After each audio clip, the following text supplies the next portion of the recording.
Bonjour, c'est Ludovic, votre analyste indépendant. Voici ma mise à jour hebdomadaire pour l'indice Belvinte.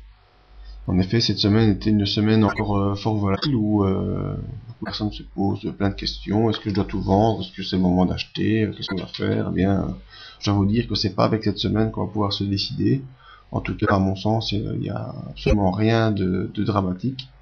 Si je prends, je vais vous agrandir un peu le graphe ici, ce qui s'est passé sur cette semaine, eh bien, lundi, on a continué sur une impulsion haussière qui avait été entamée fin de semaine dernière. Mardi, on a bloqué sur la M20 par un beau doji. Mercredi, on a fait une belle descente. Vendredi, on a repris un peu de terrain malgré cette bougie rouge. La clôture s'est fait un peu plus haut. Et aujourd'hui, vendredi, ben, on a encore repris un peu de terrain. Vraiment une semaine que je pourrais qualifier de neutre au niveau graphique. Pourquoi je dis neutre? Parce qu'on reste sous la M20, ce qui est une tendance baissière, mais on reste bien inscrit dans cette fourchette rouge qui est haussière, donc il y a espoir de pouvoir rebondir sur le bas de cette fourchette pour aller rechercher une médiane ici vers les 2784 points. Si on reste en tout cas bien inscrit dans cette fourchette rouge, il y a donc pas d'aller rejoindre les plus hauts ici. Maintenant, ce qu'il faut être attentif, comme je disais lors des briefings, c'est ici on voit bien deux tests coup sur coup, mercredi et jeudi, de cette médiane de Andrews, médiane moyen terme, qui a tenu le coup à deux fois, qui a pu repropulser le coup à plus haut.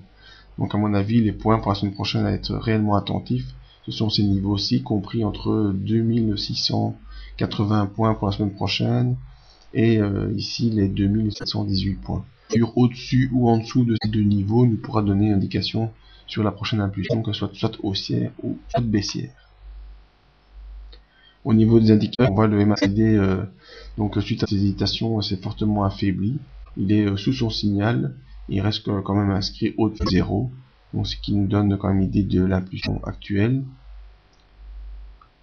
Le stochastique, lui, après l'impulsion baissière de la semaine passée, essaye de reprendre un peu d'impulsion, mais il bloque ici à hauteur des 35 points, ce qui est tendance légèrement baissière, mais on croise à la hausse, on croise à la baisse, il n'y a rien vraiment de marquant. Et par contre, on a toujours les volumes ici qui ils étaient bien descendus février, sont en train de repartir à la hausse, ce qui nous donne comme indication que les prises de position à la hausse semblent être plus importantes que les prises de position à la baisse, ce qui est pour moi encourageant.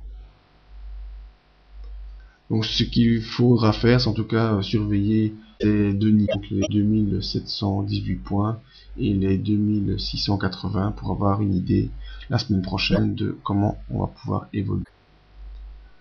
Voilà, merci de votre attention. Vous pouvez me rejoindre sur le site pour d'autres analyses ou me joindre via mail pour un avis.